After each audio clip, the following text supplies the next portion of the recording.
warahmatullahi wabarakatuh. Bismillahirrahmanirrahim. Alhamdulillahi rabbil alamin. Wassalatu wassalamu ala asyrafil anbiya'i wal mursalin wa ala alihi wa sahbihi ajma'in.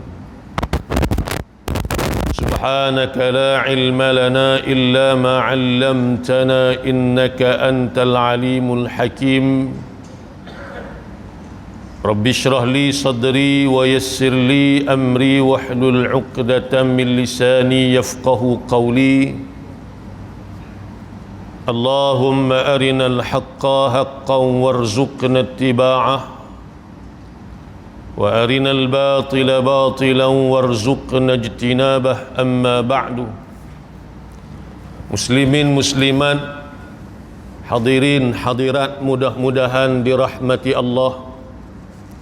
Pertama-tamanya marilah sama-sama kita panjatkan kesyukuran kehadrat Allah Subhanahu wa ta'ala atas limpah kurnia dan keizinan daripada Allah, dapat sama-sama kita menghadirkan diri ke rumah Allah pada malam ini untuk sama-sama kita melaksanakan tugas dan juga tanggungjawab kita sebagai hamba kepadanya.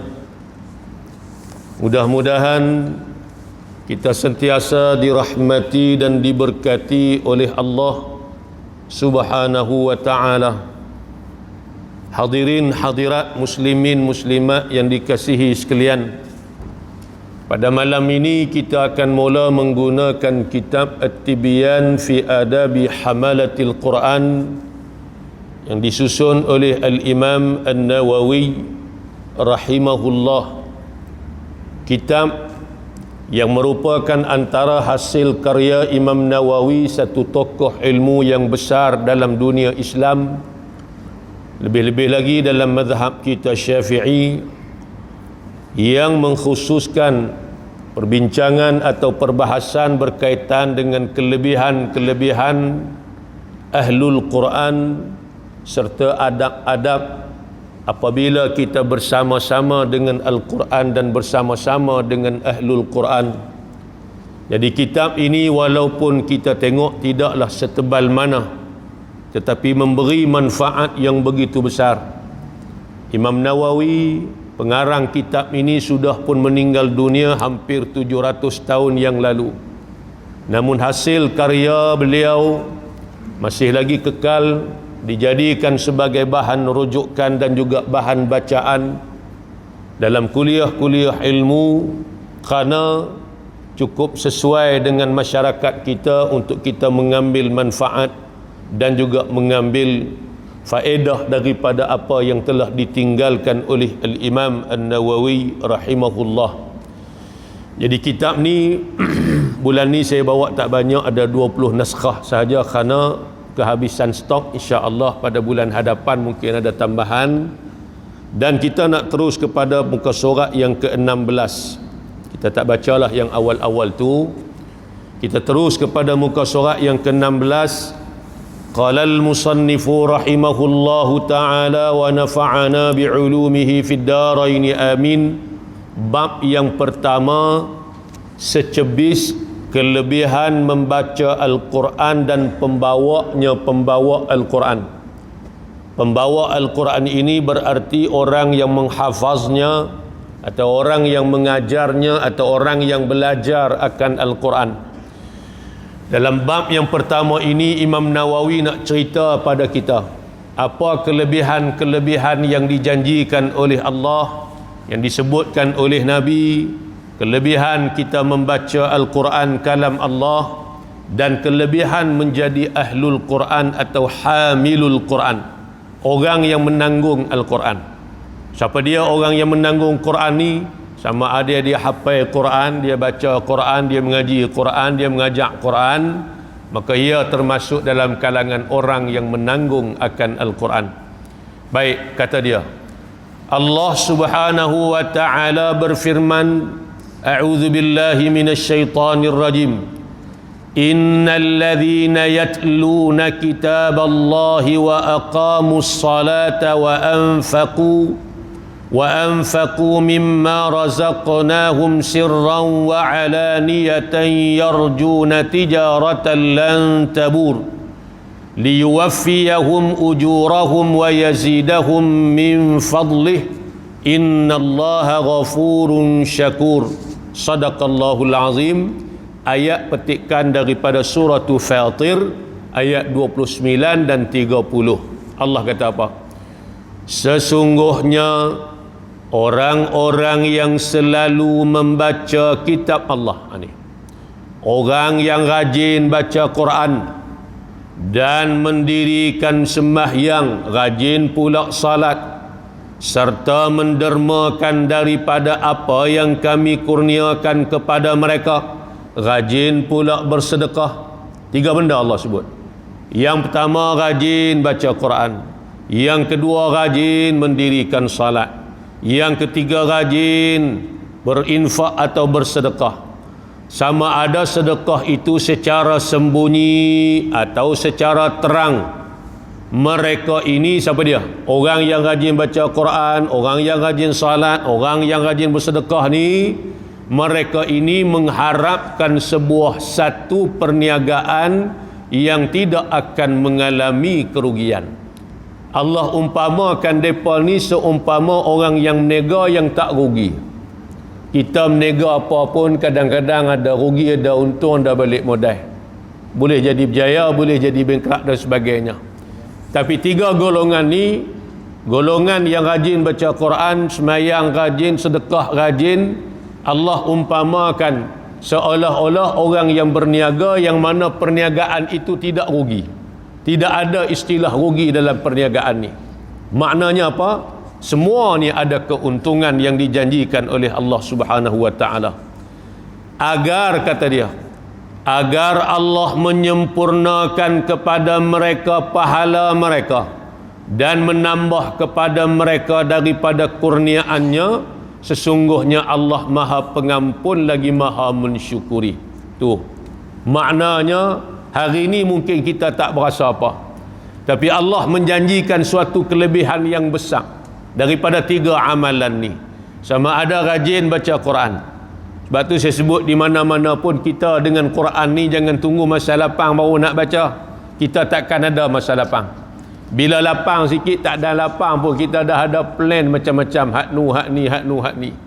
Tambah tuan-tuan duduk di Langkawi ni, macam-macam aktiviti boleh buat nak bagi penuh masa lapang.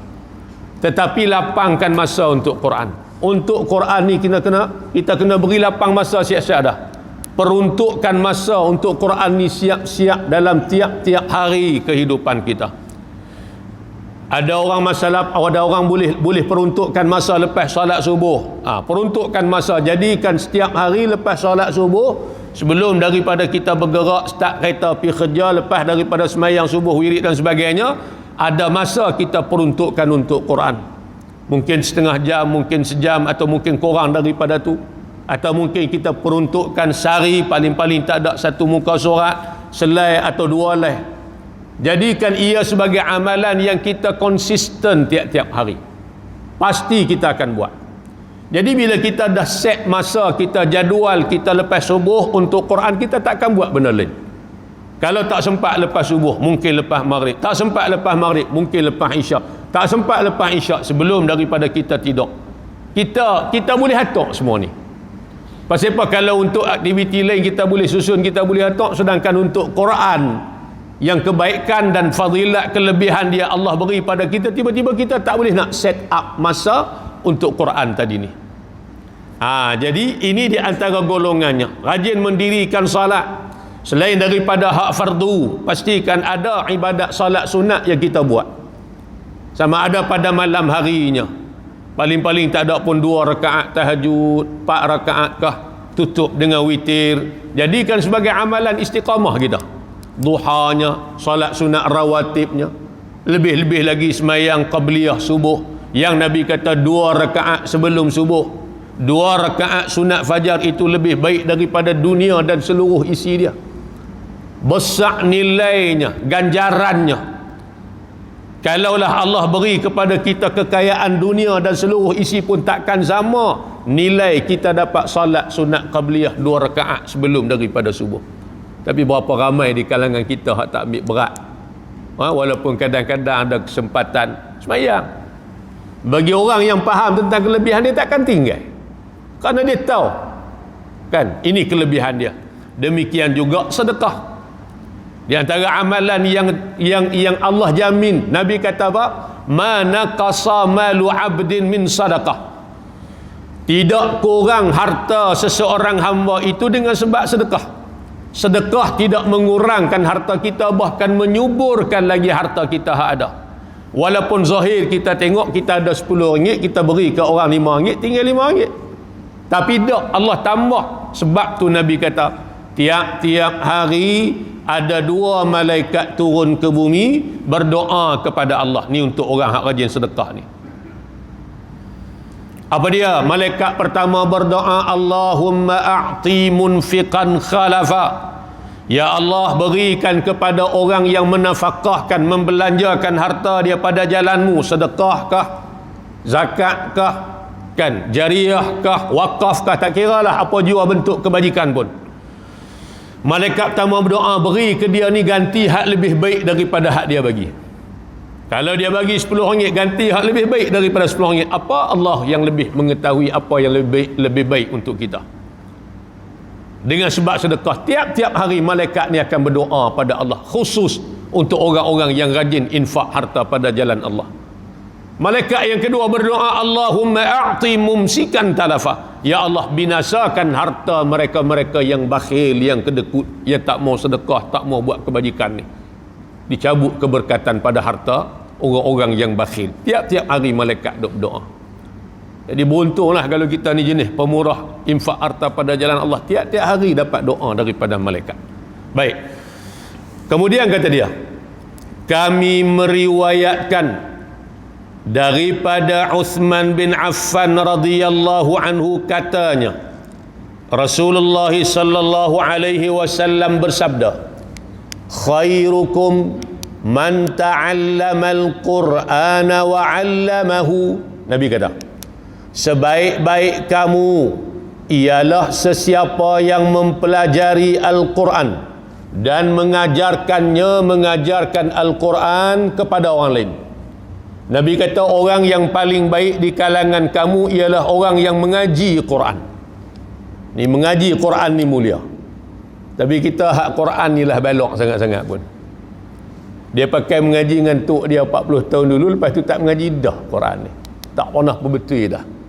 Dia duk puasa betul. Bila semak balik Fatihah, Masya Allah, banyak sangat hak tak betulnya. Macam mana kita duk semayang tiap-tiap hari, dalam keadaan Fatihah kita pun banyak hak berlaku kesalahan-kesalahan yang berat. Maka pastikan kita ni, kalau kita nak duduk dalam kalangan orang yang Nabi iktiraf sebagai orang yang terbaik, bagi kita ni duduk dalam kalangan orang yang sentiasa belajar Quran, mengaji Quran. Sampai bila pun tak habis tuan-tuan ni. Mengaji Quran ni bukan makna mengaji tajwid betul bacaan saja. Apa juga ilmu yang terkait dengan Quran. Al-Imam As-Suyuti rahimahullah, dia sebut ilmu yang berkait dengan Quran ni tak kurang daripada 80 cabang-cabang ilmu. Bukan sikit tuan-tuan ni. Saya sebut sikit lah. Kita nak perbetul Quran, kita belajar ilmu tajwid. Kita nak bagi baca Quran bagi sedap, kita ada ilmu tarannum, kan? Kita nak faham Quran, kena mengaji ilmu tafsir. Kita nak tahu tentang wajah-wajah bacaan yang Quran ni turun dalam berbagai bentuk bacaan, maka kita kena mengaji ilmu, dia panggil ilmu qiraat. Kita nak tahu pula pasal apa qiraat ni baca lagu ni, pasal apa qiraat ni baca lagu ni, apa sebab dia, apa maknanya. Maka dia ada satu ilmu, dia panggil ilmu tawjih al-qiraat. Kita nak mengaji pasal kiraan bilangan ayat-ayat Al-Quran ni, berapa mazhab dia, berapa kiraan-kiraan ayat di sisi mazhab-mazhab yang menetapkan tentang jumlah ayat Quran. Dia ada ilmu, dia panggil ilmu al-fawasil. Kita nak mengaji berkaitan dengan penulisan Quran. Pasal apa Quran ni kadang-kadang ada huruf dibaca tapi dia buang, kadang-kadang ada huruf yang tak dibaca tapi dia tulis. Pasal apa kadang-kadang dibaca dengan huruf lain, ditulis dengan huruf lain. Dia ada satu ilmu, dia panggil ilmu rasmul Quran, resam Al-Quran. Nak mengaji apa lagi? Banyak lagi. Kita nak tahu cara-cara penandaan Quran. Pasal apa nun mati kadang-kadang ada tanda sukun, kadang-kadang tak ada tanda sukun. Pasal apa baris tanwin kadang-kadang sama, kadang-kadang tak sama. Dhammatain kadang-kadang 69 kita jumpa, kadang-kadang 99 kita jumpa. Hak tu kita mengaji dalam ilmu, dia panggil ilmu dhabtul Quran. Itu baru sikit. Imam Suyuti sebut ilmu yang berkait dengan Quran tak kurang daripada 80 cabang-cabang ilmu. Tak habis mengaji tuan-tuan ni. Hak kita mengaji tajwid nak perbetul bacaan Quran tu baru satu daripada cabang-cabang ilmu. Bila kita dah boleh upgrade ilmu kita, bila makin kita mengaji, makin kita belajar, makin kita explore pasal Quran ni, makin nampaklah pada mata dan pada fikiran dan pada hati kita betapa benarnya ianya sebuah kitab yang bersifat mu'jiz yang turun daripada Allah Subhanahu wa taala. Besarnya kelebihan Quran tadi ni. Sebab tu Nabi kata apa? Sebaik-baik kamu orang yang belajar Quran wa'allamahu. Bila kita dah boleh, ajak Quran pada orang lain. Jangan simpan ilmu untuk kita seorang. Bagi orang lain boleh ilmu Quran macam mana kita boleh. Dan ilmu tu juga menjadi jariah, amal yang akan memberi pahala berpanjangan pada kita sampailah kita mati, sampailah ke akhirat sana. Pasal apa Quran ni mulia tuan-tuan. Hak yang duduk dengan Quran ni semua hak mulia-mulia. Saya sebut di mana-mana pun. Kita tengok daripada Quran ni turun. Al-Quran turun bila?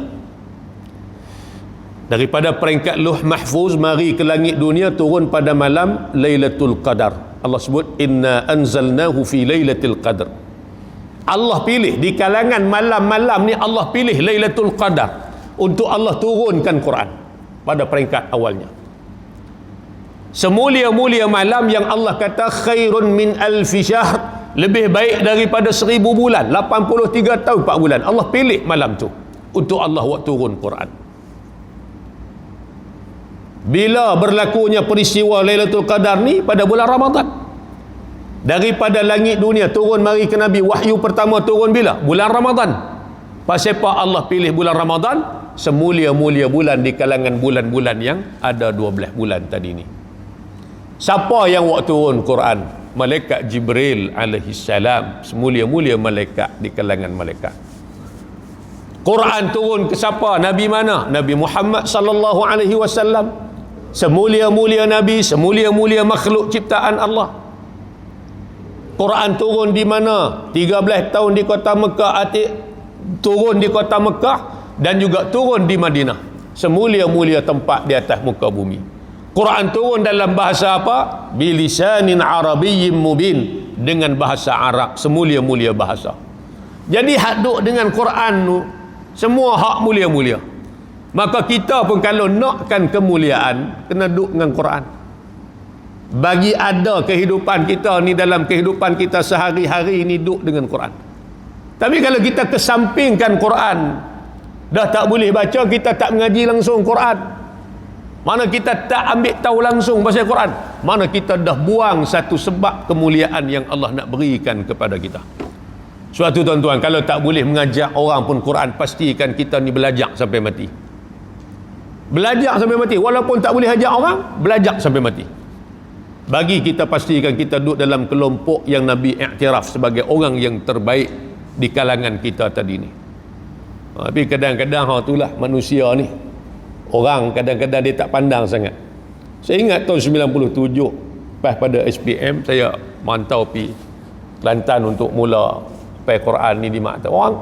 Waktu tu kan tak ramai ibu bapa yang nak benda-benda ni, maknanya yang ada kesedaran. Ada juga seorang-seorang yang kata mengapai Quran esok nak kerja apa, seolah-olah tak ada masa depan. Sedangkan ini benda hak dia dah dijamin oleh Allah. Kan? Hari ni kita tengok anak-anak hafal Quran ni keluar daripada institusi hafal Quran bila habis ni, Tak ada yang menganggur saja, ada saja kerja rezeki yang Allah beri. Tak usah fikir pasal itu lagi. Lah ni cari dulu benda ni, mantapkan dalam dada kita. Bila kita duduk dengan kitab suci Al-Quranul Karim, tak usah bimbang lah. Rezeki Allah jamin. Kan? Bila kita sibuk dengan Quran, nanti kita akan sampailah Nabi sebut kepada kita. Kan? Bila kita sibukkan masa kita dengan Quran, Nabi sebut pada dalam hadis kursi, man syaghalahul Quranu wa zikri an mas'alati a'taituhu afdala ma u'tiyas sa'ilin. Siapa-siapa yang menyibuk akan dia oleh membaca oleh Al-Quran dan oleh zikir kepadaku daripada meminta berdoa padaku. Siapa-siapa yang tak dan berdoa minta ke aku dengan sebab apa tak dan? Dengan sebab sibuk dengan Quran. Sibuk baca Quran, orang nak main mengaji Quran, sibuk mengulang Quran, baca Quran, mengapai Quran, sampai nak angkat tangan berdoa ke Allah pun tak dan. Maka Allah kata apa? Aku beri ke dia lebih baik, pemberian yang lebih baik daripada hak aku beri kepada orang yang minta tapi tak baca Quran. Subhanallah. Faham tak? Dia rajin baca Quran, dia mengajak Quran, dia mengaji Quran, sampai tak dan nak berdoa ke Allah, minta ke Allah. B, dia tak baca Quran tapi dia duk berdoa, Allah ya Rab, minta daripada Allah. Allah bagi tak kat B? Allah bagi pasal dia minta. Allah kata ud'uni astajib lakum, doa aku bagi. A, dia tak ada minta pasal apa? Pasal sibuk dengan Quran. Allah kata aku beri kat A lebih baik daripada hak aku bagi kat B. Walaupun B minta aku beri kepada A, walaupun A tak minta aku beri kat A ni lebih baik daripada hak aku bagi kat B. Pasal apa aku bagi lebih baik walaupun dia tak minta? Pasal masanya banyak dihabiskan dengan Quran, sibuk dengan Quran sampai tak dan berdoa kepada Allah. Ni yang kata syafaat daripada Quran. Bila kita tak duduk dengan Quran ni, mana kita buang kemuliaan dalam kehidupan kita. Kita tak akan jumpa kemuliaan yang lain selain daripada apa yang Allah dan Nabi sebutkan pada kita. Baik, tengok dia kata, hadis ini diriwayatkan oleh Abu Abdillah Muhammad bin Ismail bin Ibrahim Al-Bukhari di dalam kitab sahihnya, Sahih Al-Bukhari.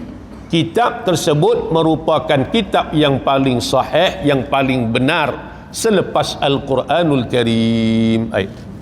Dia kata as-sahhul kutub ba'dal Quran. Kitab hak paling benar, sebenar-benar kitab ni apa dia? Al-Quranul Karim lah. Sebenar-benar kitab. Hak duk ranking nombor 2 kitab yang paling benar ni apa dia? Sebelum keluarnya Sahih Bukhari, kitab Muwatta Imam Malik. Kemudian bila keluar Sahih Bukhari duduk pada tempat yang kedua. Kan? Ulama meletakkan sesahih kitab, sebenar-benar kitab selepas daripada Quran ialah kitab Sahih Al-Bukhari yang menghimpunkan hadis-hadis yang sahih daripada Nabi sallallahu alaihi wasallam. Jadi hadis ni yang kita baca tak saat ni, khairukum man ta'allama al-Qur'ana wa 'allamahu, ni kata Imam Nawawi. Imam Bukhari riwayat dalam kitab dia, kitab sahih dia yang merupakan sesahih-sahih kitab selepas daripada Al-Quran. Baik, habis hadis tu. Ni pun besar dah hadis ni. Nak cerita tentang kelebihan Quran ni tuan-tuan ni. Nah, kalau hak ni pun tak boleh beri kesedaran pada kita lagi, tak tahulah. Nak beri semangat ni untuk kita duduk dengan Quran. Tak boleh baca Quran, kena belajar lah. Cari orang yang boleh ajar kita. Sebab tu Quran dia kena mengaji, bukan mengaji macam ni. Saya syarah berang, tuan-tuan dengar saja tak jadi kerja. Quran dia bukan jalan begitu. Ulama letak dua. Kita nak ambil Quran ni melalui dua cara. Yang pertamanya guru baca, kita sebagai anak murid dengar bacaan guru atau ikut. Dengar macam mana guru panjang 2 harakat, dengar macam mana guru tebal, dengar macam mana guru nipiskan huruf, dengar macam mana guru dengung izhar, idgham dan sebagainya. Dengar. Kalau perlu ikut-ikut. Habis daripada guru baca, maka kita sebagai anak murid pula baca. Bila kita baca, anak murid baca, guru dengar pula bacaan anak murid. Tak mana anak murid tak betul, di situlah guru akan perbetul. Mat tak cukup, dengung tak sampai, tebal tak cukup, izhar tak sempurna dan sebagainya. Apabila berlaku dua proses ni, siapa pun boleh baca Quran dengan baik. Dan kita tak ada cara lain, kerana lagu itulah Jibril bawa turun ke Nabi, Jibril baca ke Nabi. Nabi pun tiap-tiap Ramadan akan semak bacaan dengan Jibril. Jadi tak ada jalan pintas kita nak ambil Quran ni lagu tu, kalau betul-betul tuan-tuan nak Quran. Peruntukkan masa, menghadap depan guru, baca, jangan malu, jangan segan. Kalau main mengaji kelas Quran tak mau baca, duk nusuk balik tiang, ketua tak boleh baca, dia takkan boleh. Sebab Quran tu mesti ada proses talaqi musyafahah, mana kita baca secara mulut ke mulut, daripada guru ke murid, daripada murid kepada guru. Lagu itulah cara kita nak ambil Quran tadi ni. Sebab tu kena sabar. Tok guru Quran pun nak cepat boleh, cari hak cengih sikit. 2 kali tegak tak lepas api, dia rekah kita. Kita pun jangan duk lari lah. Ni awal malam pertama semangat, minggu depan tak main dah. Bini tanya pasal apa? Nak jerkah minggu lepas, malu kat kawan-kawan. Tapi tak boleh. Tapi tak boleh tuan-tuan dia. Cengih pun tak apa, lagi cepat kita boleh. Kan? Baik, tengok dia kata apa. Daripada Aisyah radhiyallahu anha, beliau berkata, kata Aisyah, Rasulullah sallallahu alaihi wasallam bersabda, alladhi yaqra'ul qur'ana, tak ada baris, tubuh baris, alladhi yaqra'ul qur'ana wa huwa mahirun bihi ma'as safaratil kiramil bararah, walladhi yaqra'ul qur'ana wa huwa yatata'ta'u fihi yatata'ta'u fihi wa huwa alaihi syaqqun lahu ajran. Ini syafaat Quran. Apa dia maksud dia? Orang yang mahir, orang yang membaca Al-Quran, sedangkan dia seorang yang mahir, yang cekap, yang pandai, maka dia akan bersama dengan malaikat safarah, safaratil kiramil bararah. Ni makna yang menghitung amalan kebaikan lagi yang berbuat kebajikan. Orang yang baca Quran, rajin baca Quran, dia pula mahir baca Quran, cekap baca Quran, tak salah, dia rajin baca Quran, akhirat Allah letak dia bersama-sama dengan malaikat-malaikat hak mulia ni, yang duk tulis catatan amal kebaikan yang kita buat, dan malaikat yang banyak melakukan kebajikan, letak bersama-sama dengan kumpulan ni. Orang yang rajin baca Quran, yang mahir baca Quran, maknanya dia ni kalau tak ada tok guru, tak ada siapa tengok pun dia baca betul, sebab dia dah menguasai ilmu membaca Al-Quran itu dengan sempurna tadi ni. Siapa pun boleh, janji pengaji. Baik, itu satu. Manakala sesiapa yang membaca Al-Quran dalam keadaan tergagap-gagap dan sukar. Siapa baca Quran kokak-kokak, kita kata, suara kuih derah pi dak pun. Faham tak? Suara kuih derah pi dak pun. Mathaluhum kamathalil ladzi mathaluhum kamathalil ladzi mathaluhum kamathalil ladzi suara kuih derah pi dak pun, duk sangkut situ lah, stuck situ. Dia tak boleh pi.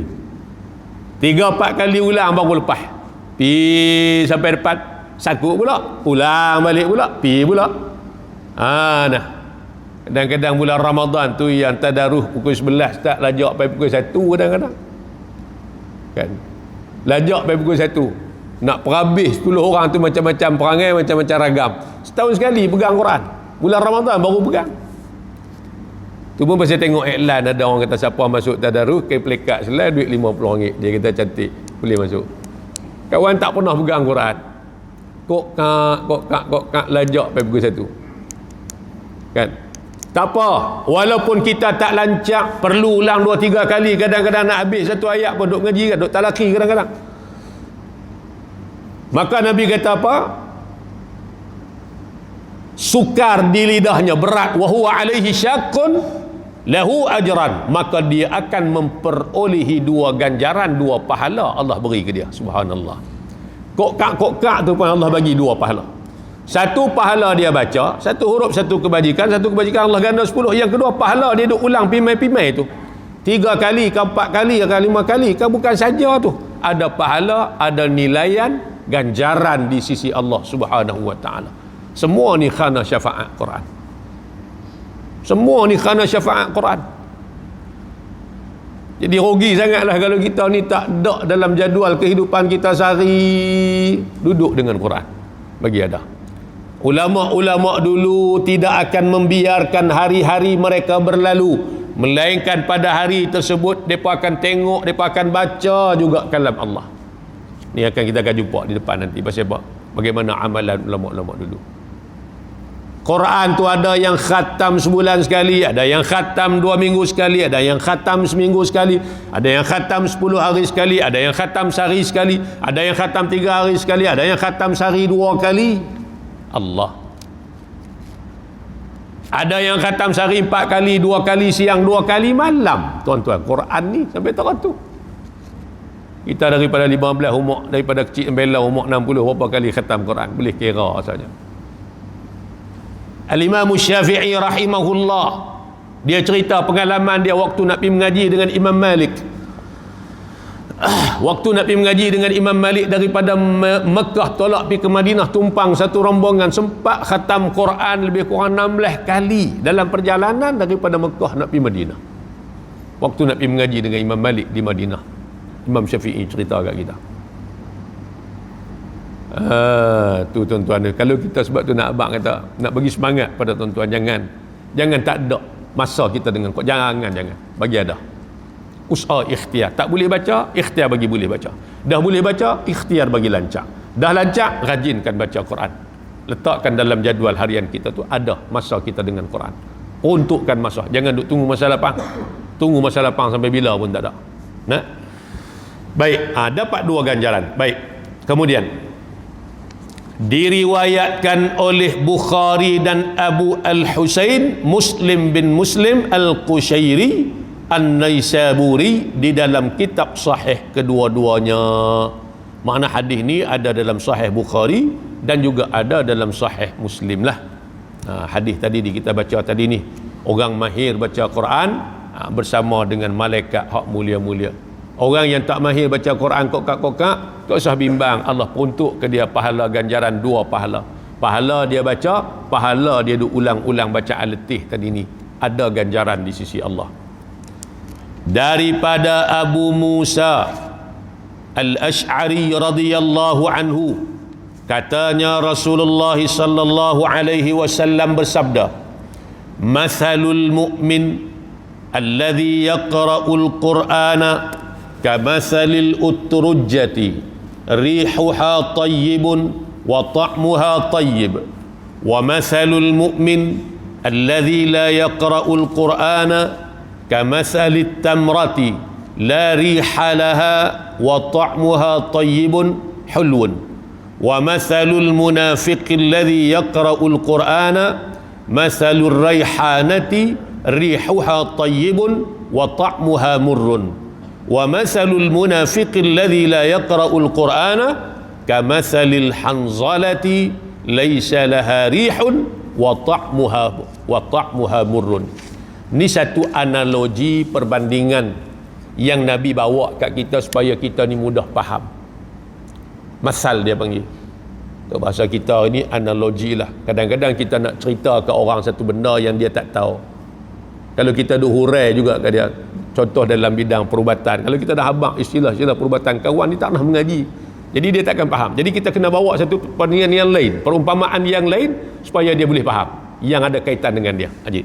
Jadi Nabi nak habaq tentang kemuliaan orang-orang mukmin yang baca Quran, orang-orang mukmin yang tak baca Quran lagu mana. Baik, kata Nabi apa? Perumpamaan. Tengok dalam makna dia. Orang mukmin, orang beriman yang membaca Al-Quran umpama sitron tu. Bukan jenama kereta. Sitron tu sitrus, jenis limau. Lemon lah, limau.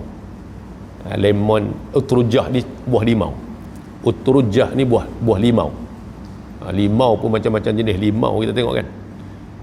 Pasal apa Nabi bawa perumpamaan macam buah limau? Orang yang beriman, yang rajin baca Quran, dia ni macam buah limau umpamanya. Pasal apa? Baunya harum. Buah limau ni bau sedap.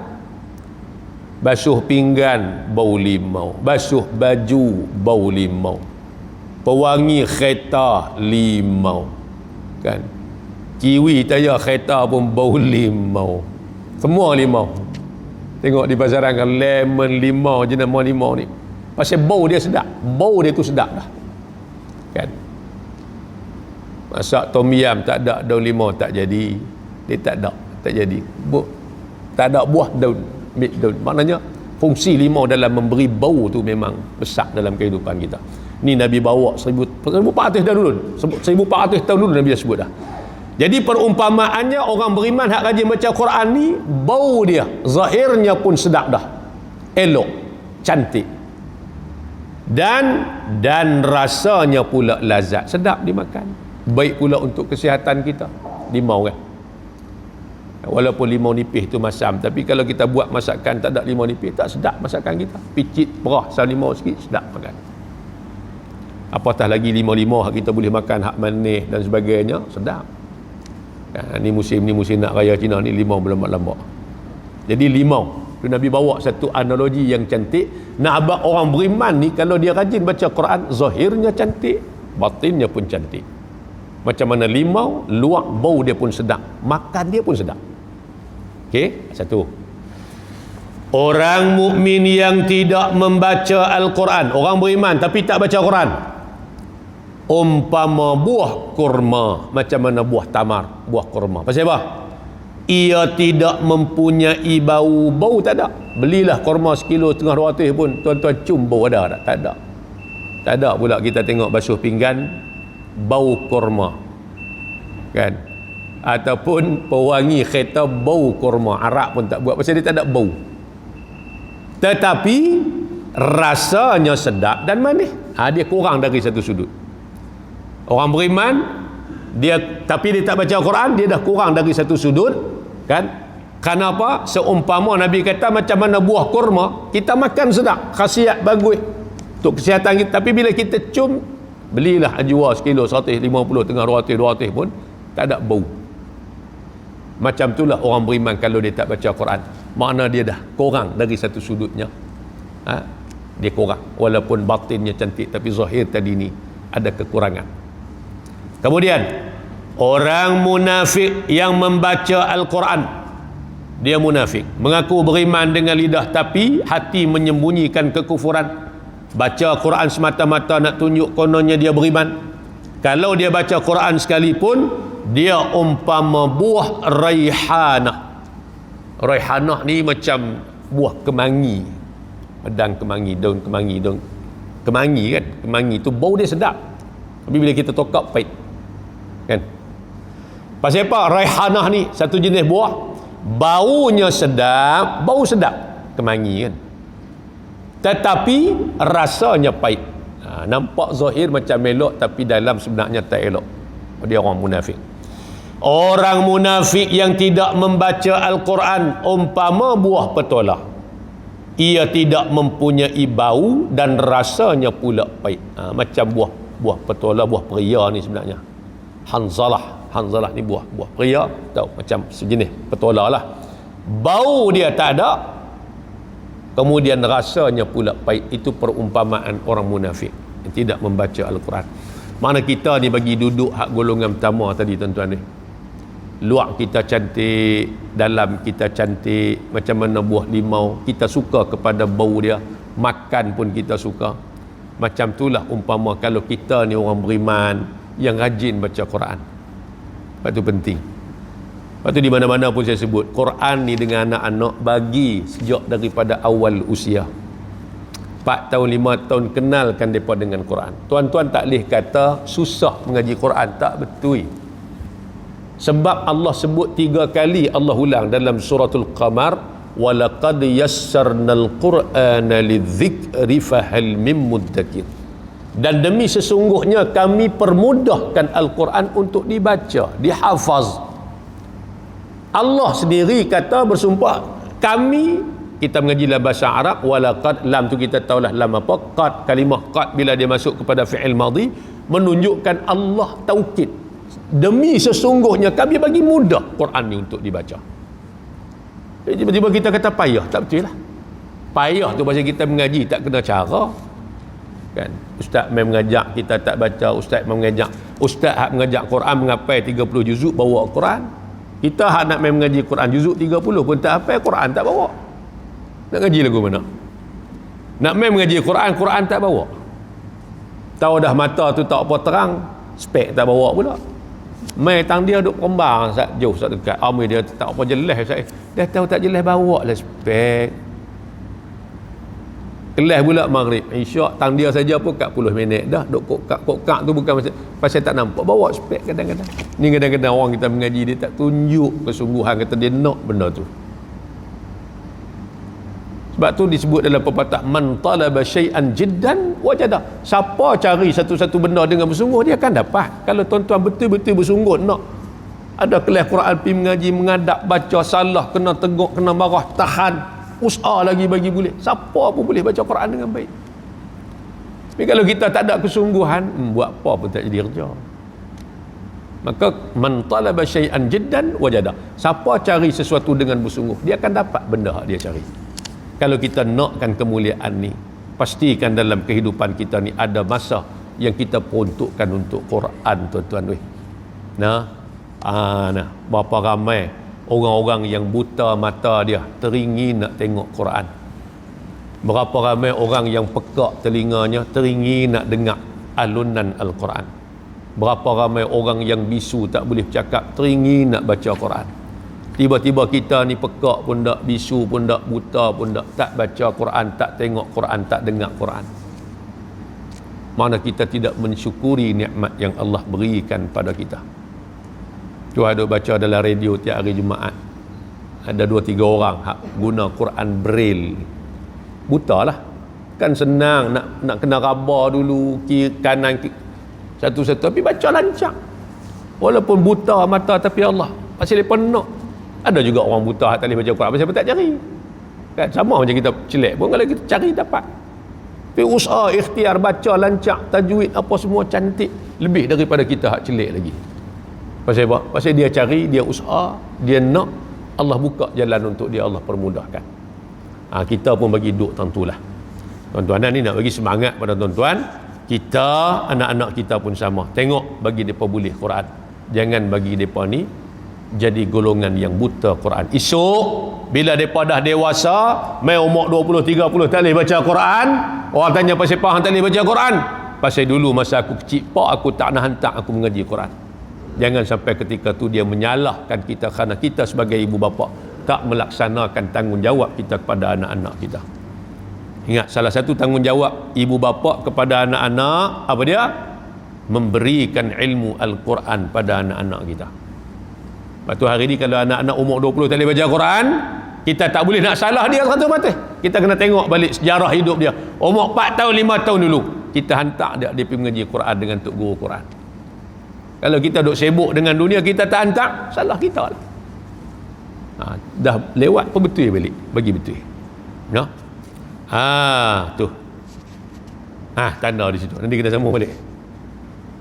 Daripada Umar ibn al-Khattab bahawa Rasulullah sallallahu alaihi wasallam bersabda, innallaha ta'ala yarfa'u bihadzal kalami aqwaman wa yadha'u bihi akharin. Tanda di situ daripada Umar ibn al-Khattab. Nanti kita sambung dalam pertemuan yang akan datang insya-Allah.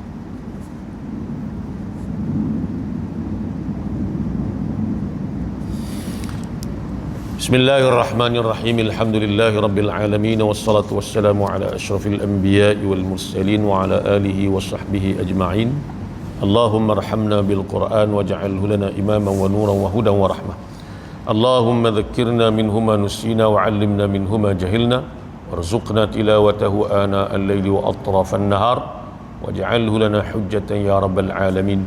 Allahumma inna na'udzu bika min 'ilmin la yanfa' wa min qalbin la yakhsha wa min 'amalin la yurfa' wa min du'a'in la yusma'. Na'udzu bika min ha'ula'il arba'. Rabbana atina fid dunya hasanah wa fil akhirati hasanatan wa qina 'adzaban nar. Wa sallallahu ala sayyidina Muhammad wa ala alihi wa sahbihi wa baraka wa sallam. Alhamdulillahi rabbil alamin. Taqabbalallahu minkum, innahu minkum taqabbal ya karim.